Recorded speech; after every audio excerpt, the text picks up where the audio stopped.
ಸೌಜನ್ಯಕ್ಕಾದೋ ಮತ ಕೇಳ್ತಾ ಅಂತ ಅಂದುಕೊಂಡಿದ್ವಿ ನಾವು. ಆದರೆ ಸೌಜನ್ಯಕ್ಕೂ ಮತ ಕೇಳ್ತಕ್ಕಂಥ ಔದಾರ್ಯತೆ ನಾವು ತೋರಿಲ್ಲ. JDSನವ್ರಿಗೆ ನಾವು ಮತ ಹಾಕ್ತಕ್ಕಂಥ ಪ್ರಶ್ನೆ ಉದ್ಭವ ಆಗದೇ ಇಲ್ಲ. ಅವು ನಾವು ಮಾತು ಆಡಿಸಿಲ್ಲ. ಸಂಪರ್ಕ ಮಾಡಿಲ್ಲ. ಕಾಂಗ್ರೆಸ್ನವರು ಸನ್ಮಾನ್ಯ ಮುಖ್ಯಮಂತ್ರಿಗಳು ಮಾಜಿ ಮುಖ್ಯಮಂತ್ರಿಗಳು ನಮ್ಮ ಸಂಪರ್ಕ ಮಾಡಿದ್ದಾರೆ. ನಮ್ಮ ಅಭಿವೃದ್ಧಿ ಜೊತೆ ಸಹಕರಿಸ್ತೇವೆ ಅಂತ ಹೇಳಿದ್ದಾರೆ. ಅದು ಅಂತಿಮ ನಾವಿಂದು ನಿರ್ಣಯ ಮಾಡಿದ್ರೆ ನಾವು ನಮ್ಮ ಆತ್ಮಸಾಕ್ಷಿ ನಿರ್ಣಯ ಮಾಡ್ತೇವೆ. JDS ಯಾರು ನಿಮ್ಮನ್ನ ಸಂಪರ್ಕ ಅಲ್ಲ, ಬಿಜೆಪಿ ಯಾರು ನಿಮ್ಮನ್ನ ಸಂಪರ್ಕ ಮಾಡಿಲ್ಲ. ನಾವು ನಿನ್ನೆ ತನಕ ಕಾದ್ವಿ ಮಾಡಬಹುದು ಅಂತ ಹೇಳಿ. ಬಿಜೆಪಿ ನಾಯಕರು ಹೇಳ್ತಿದ್ದಾರೆ, ನಮ್ಮಿಂದ ಉಚ್ಚಾಟಿಸಿದಂತ ಶಾಸಕರು ಕೂಡ ನಮಗೆ ಮತ ಹಾಕ್ತಾರೆ ಅನ್ನುವಂಥದ್ದು, ನಮ್ಮ ಸಿಂಬಲ್ ಇಂದ ಗೆದ್ದಿರೋರು ಅನ್ನುವಂಥ. ಅವರಿಗೆ ಎಲ್ಲೋ ಒಂದು ಕಡೆ ಸ್ವಪ್ನ ಇರಬಹುದು. ಕನಿಷ್ಠ ಚುನಾವಣೆ ನಿಂತಾಗ ಸೌಜನ್ಯಕ್ಕಾದ್ರು ನಾಯಕರಾದ್ರು ಕೇಳುವಂತ ಔದಾರ್ಯತೆ ಇರಬೇಕಲ್ಲ ಮತದಾರರಿಗೆ. ಕನಿಷ್ಠ ಅಂದ್ರೆ ಉಚ್ಚಾಟನೆ ಮಾಡಿರೋದ್ರಿಂದ ಕನಿಷ್ಠ ಸೌಜನ್ಯಕ್ಕಾದ್ರೂ ಕೇಳಬೇಕಿತ್ತು. ಕೇಳ್ತಾಗ ಅಂತ ನಾವು ಅಂದ್ಕೊಂಡಿದ್ವಿ. ಈ ಕಷ್ಟಕಾಲಕ್ಕಾದ್ರು ಕೇಳ್ತಾರೆ ನಮ್ಮನ್ನಂತೇಳಿ. ಅದು ಕೇಳಲಿಲ್ಲ. ಅಂದ್ರೆ ಕಾಂಗ್ರೆಸ್ನವರು ನಿಮ್ಮನ್ನ ಸಂಪರ್ಕ ಮಾಡಿದ್ದಾರೆ, ಸೇಮ್ ಮತ್ತೆ ಅಭ್ಯರ್ಥಿ ನೋವು ಮಾಡಿದ್ದಾರೆ. ಅಂದ್ರೆ ನೀವು ಕಾಂಗ್ರೆಸ್ಗೆ ಮತ ಹಾಕೋ ತರ ಯೋಚನೆ ಮಾಡಿದ್ದೀರಿ. ಅದು ಆ ಮಾತನ್ನು ಹೇಳೋದಿಲ್ಲ. ನಾವು ನಮ್ಮ ಆತ್ಮಸಾಕ್ಷಿ ಮತದಾನ ಮಾಡ್ತೀವಿ. ಇದು ಶಿವರಾಮ್ ಹೆಬ್ಬಾರ್ ಅವರ ಮತ್ತು ಕ್ಯಾಮರಾ ಪರ್ಸನ್ ರಮೇಶ್ ಜೊತೆ ಹರೀಶ್, TV9 ಬೆಂಗಳೂರು. ಈಗ GTD ಕೂಡ ಕ್ರಾಸ್ ವೋಟ್ ಮಾಡಿದ್ರ ಆತ್ಮಸಾಕ್ಷಿ ಪ್ರಕಾರ ಮತ ಹಾಕಿದ್ದೇನೆ ಅಂತ GT ದೇವೇಗೌಡರು ಹೇಳಿದ್ದಾರೆ. JDS ಅಭ್ಯರ್ಥಿ ಸಂಪರ್ಕ ಮಾಡಿದ್ರೂ ಕೂಡ GTD ಕೈಗೆ ಸಿಗಲಿಲ್ಲ. ಮೊದಲ ಮತ ಚಲಾಯಿಸಿದ್ದೆ GTD. ದೇವೇಗೌಡರ ಮತದಿಂದ ಅಂದ್ರೆ GT ದೇವೇಗೌಡರ ಮತದಿಂದ ಕಾಂಗ್ರೆಸ್ಗೆ ಲಾಭಾನ. GTD ಮತ ಅಂದ್ರೆ ಈ ಪರಿಷತ್ತು ಚುನಾವಣೆಯಲ್ಲಿ ಆತಂಕ ಇರೋದೇ ಅಡ್ಡ ಮತದಾನದ್ದು. ಹಾಗಿದ್ರೆ ಈ ಮತದಾನ ಆರಂಭ ಆಗಿದ್ದೇ ಕ್ರಾಸ್ ವೋಟಿಂಗ್ ಮೂಲಕನ. ಆತ್ಮಸಾಕ್ಷಿಯ ಮತ ಹಾಕಿದ್ದೇನೆಂದಿದ್ದಾರೆ GTD. ಮತದಾನ ಇದೆ, ತಾವು ಭಾಗಿಯಾಗ್ತೀರಾ ಆಗಲ್ವಾ ಏನು ಅಂತ? ಹೇಗೆ ಭಾಗಿ ಆಗ್ತೀನಿ, ಮಾಡ್ತೀನಿ. ಅಲ್ಲ, ಯಾರ ಪರವಾಗಿ ಅನ್ನೋದು ಈಗ ಬಹಳ ಅಂದ್ರೆ ನಿಮ್ಗೆ ಒಂದಷ್ಟು ಬೇಸರ ಇದೆ, ಇದಿದೆ. ಅವೆಲ್ಲ ಬೇಸರ ಏನಿಲ್ಲ. ಈಗ ಮತ ಹಾಕ್ಬಿಟ್ಟು ಬರ್ತಾ ಇದ್ದೀರಾ ಅಥವಾ ಹಾಕ್ಬೇಕಾ? ಹಾಕ್ಬಿಟ್ಟು ಬರ್ತಾ ಇದ್ದೀನಿ. ಯಾರ ಪರವಾಗಿ ಅಂತ ಕೇಳೋ ಹಾಗಿಲ್ಲ, ಯಾಕೆಂದ್ರೆ ಇದು ಗೌಪ್ಯ ಮತದಾನ. ಆದ್ರೆ ಇದರಿಂದ JDS 5ನೇ ಅಭ್ಯರ್ಥಿ ಗೆಲ್ಲುತ್ತಾ ಗೆಲ್ಲಲ್ವಾ ಅನ್ನೋ ಏನ್ ನಿರೀಕ್ಷೆ? ಗೆಲ್ಲುತ್ತೆ. JDS ಅಭ್ಯರ್ಥಿ ಗೋವಿಂದರಾಜ್ ಅವರು ಗೆಲ್ತಾರೆ. ಸರ್, ಈಗ ನಿಮ್ಮ ಪರವಾಗಿ ಅಥವಾ ನಿಮ್ಮ ಜೊತೆಗೆ ಕುಮಾರಸ್ವಾಮಿ ಅವರು ಮಾತಾಡಿದ್ರ ಅಥವಾ DK ಶಿವಕುಮಾರ್ ಅವರು ನಿಮ್ ಜೊತೆ ಸಂಪರ್ಕದಲ್ಲಿ ಇದ್ರು ಅನ್ನೋ ಮಾಹಿತಿ ಇದೆ. ಎಲೆಕ್ಷನ್ ನಿಂತಿದೆಯಲ್ಲ, ಎಲ್ಲರೂ ಮಾತಾಡೋರೆ.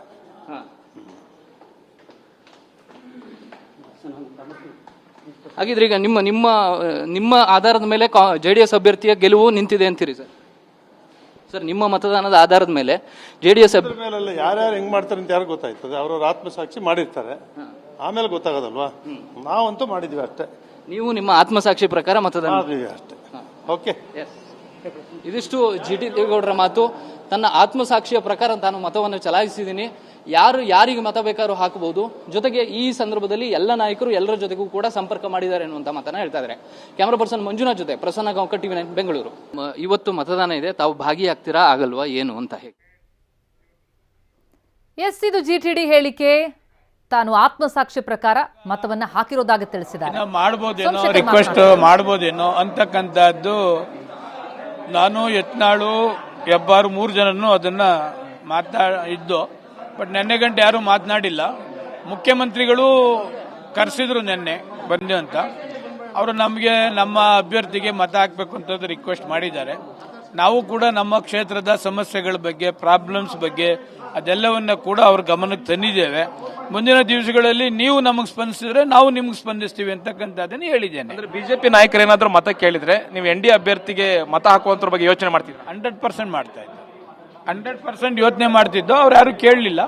ಮುಖ್ಯಮಂತ್ರಿಗಳು ಖರ್ಚು ಕೇಳಾದ್ಮೇಲೆ ಸ್ವಾಭಾವಿಕವಾಗಿ ಕ್ಷೇತ್ರದ ಸಮಸ್ಯೆಗಳು ಪರಿಹಾರ ಆಗ್ತದೆ. ಸರ್ಕಾರನೂ ಕೂಡ ಇದೆ. ಅದಕ್ಕೆ ನಾವು ಆತ್ಮಸಾಕ್ಷಿ ಮತ ಹಾಕ್ಬೇಕು ಅಂತ ತೀರ್ಮಾನ ಮಾಡಿದ್ರೆ. JDSನವ್ರು ಏನಾದ್ರು ನಿಮ್ಮ ಸಂಪರ್ಕ ಮಾಡಿದ್ರ? ಗೋವಿಂದರಾಜು ಮಾಡಿಲ್ಲ. ಗೋವಿಂದರಾಜು ಒಳ್ಳೆ ಅಭ್ಯರ್ಥಿನೇ, ನನಗೂ ಕ್ಲೋಸ್ ಫ್ರೆಂಡೇ. ಬಟ್ ಕರ್ಟಸಿಗೂ ಅವರು ಮಾತನಾಡಿಲ್ಲ. ಮತ್ತೀಗ ಯತ್ನಾಳ್ ಅವ್ರು ಹೇಳ್ತಿದ್ದಾರೆ, ನನ್ನ ಆತ್ಮಸಾಕ್ಷಿಗೆ ಮತವನ್ನ ನಾನು ಹಾಕ್ತಿದ್ದೀನಿ, ನಾನು ಬಿಜೆಪಿ ಅಭ್ಯರ್ಥಿಗೆ ಮತವನ್ನ ಹಾಕಬೇಕು ಅಂತ ನಿರ್ಧಾರ ಮಾಡಿದ್ದೀನಿ ಅನ್ನುವಂಥದ್ದು ಹೇಳ್ಬಿಟ್ಟಿದ್ದಾರೆ. ಆಲ್ರೆಡಿ ಲೆಟರ್ ಬರೆದಿದ್ದಾರೆ. ಲೆಟರ್ ಬರೆದು ಅವ್ರು ಕೇಳ್ಕೊಂಡಿದ್ದಾರೆ. ನಾವು ಆ ಥರ ಲೆಟರ್ ಬರೆಯೋ ಅಭ್ಯಾಸ ನಾವು ಮಾಡ್ಕೊಂಡಿಲ್ಲ.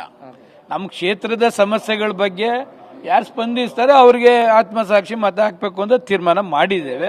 ಮುಖ್ಯಮಂತ್ರಿಗಳಿಗೂ ಕೂಡ ಕ್ಷೇತ್ರದ ಸಮಸ್ಯೆಗಳ ಬಗ್ಗೆ ಹೇಳಿದ್ದೇವೆ.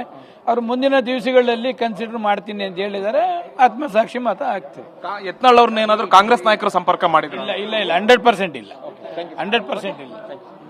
ಇದು ST ಸೋಮಶೇಖರ್ ಅವರ ಮತ್ತು ಕ್ಯಾಮರಾ ಪರ್ಸನ್ ರಮೇಶ್ ಜೊತೆಗೆ ಹರೀಶ್, TV9 ಬೆಂಗಳೂರು. ಇನ್ನು ಕಾಂಗ್ರೆಸ್ಗೆ ಮತ ಹಾಕಿದವರಿಗೆ ಟಿಕೆಟ್ ಅಭಯ ಸಿಕ್ಕಿದ್ಯಾ? ಮತ ಹಾಕಿದವರಿಗೆ ಮುಂದಿನ ಚುನಾವಣೆಯಲ್ಲಿ ಟಿಕೆಟ್ ಸಿಗುತ್ತಾ? ಟಿಕೆಟ್ ಸಿಗೋ ವಿಶ್ವಾಸದಲ್ಲಿ ವಿನಯ್ ಕಾರ್ತಿಕ್ಗೆ ಮತ ಹಾಕಲಾಯ್ತಾ? ಜಿಟಿಡಿ, ಸೋಮಶೇಖರ್, ಹೆಬ್ಬಾರ್ ಮೂವರಿಗೂ ಕೂಡ ಟಿಕೆಟ್ ಭರವಸೆ ಸಿಕ್ಕಿದೆಯಾ? ಕೈ ಹೈಕಮಾಂಡ್ ಭರವಸೆಯ ಮೇಲೆ ಕಾಂಗ್ರೆಸ್ ಪರ ವೋಟ್ ಹಾಕಿದ್ರೆ ಆತ್ಮಸಾಕ್ಷಿಯ ಮತವನ್ನ ಹಾಕಿದ್ದೇವೆ ಅಂತ ಮೂರು ಮಾತನಾಡ್ತಾ ಇದ್ದಾರೆ. ಆದರೆ ಜಿಟಿಡಿ ಹೇಳಿದ್ದೇನು?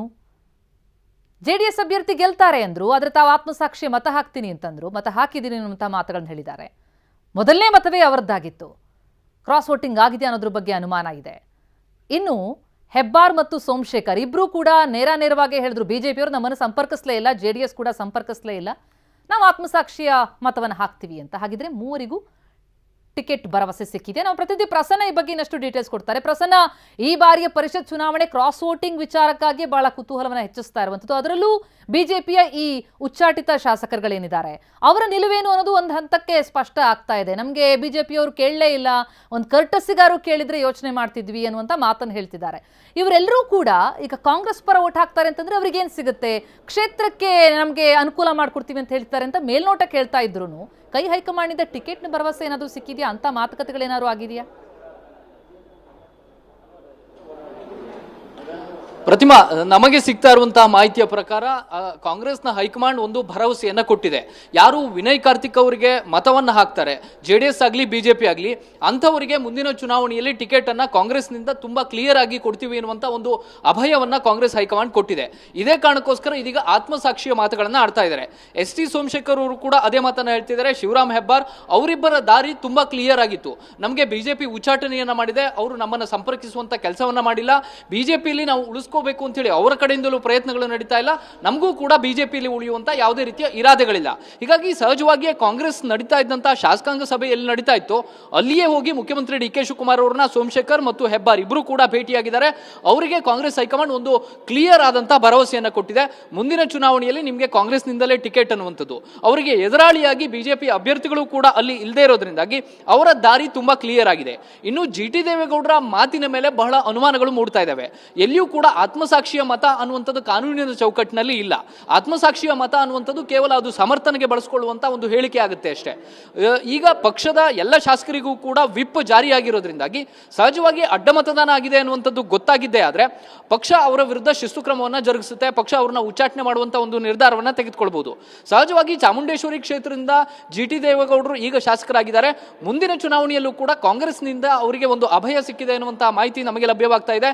ಜಿ.ಟಿ. ದೇವೇಗೌಡರಿಗೂ ಕೂಡ ಮುಂದಿನ ಚುನಾವಣೆಯಲ್ಲಿ ಕಾಂಗ್ರೆಸ್ನಿಂದಲೇ ಟಿಕೆಟ್ ಕೊಡುವಂತಹ ಭರವಸೆ ಸಿಕ್ಕಂತ ಹಿನ್ನೆಲೆಯಲ್ಲಿ ಅವರು ಆತ್ಮಸಾಕ್ಷಿಯ ಮತವನ್ನು ಹಾಕುವಂತ ಒಂದು ನಿರ್ಧಾರಕ್ಕೆ ಬಂದ್ರ ಅನ್ನುವಂಥದ್ದು ಇದೀಗ ಬಹಳ ಕುತೂಹಲವನ್ನ ಮೂಡಿಸ್ತಾ ಇದೆ.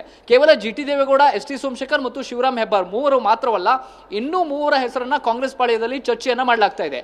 ಮತ್ತೆ ಮೂವರು ಜೆಡಿಎಸ್ನ ಶಾಸಕರು ಕೂಡ ಕಾಂಗ್ರೆಸ್ ಪರವಾಗಿ ಮತವನ್ನು ಹಾಕ್ತಾರೆ. ಅವರಿಗೂ ಕೂಡ ಕಾಂಗ್ರೆಸ್ನ ಟಿಕೆಟ್ ಅನ್ನ ಮುಂದಿನ ಚುನಾವಣೆಯಲ್ಲಿ ಕೊಡುವಂತ ಭರವಸೆ ಸಿಕ್ಕಂತ ಹಿನ್ನೆಲೆಯಲ್ಲಿ ಈ ಎಲ್ಲ ಬೆಳವಣಿಗೆಗಳು ನಡೀತಾ ಇದ್ದಾವೆ. ಸಂಜೆಯ ಹೊತ್ತಿಗೆ ಒಂದು ಸ್ಪಷ್ಟ ಚಿತ್ರಣ ಸಿಗಬಹುದು. ಪ್ರತಿಮಾ, ಥ್ಯಾಂಕ್ ಯು ಪ್ರಸನ್ನ.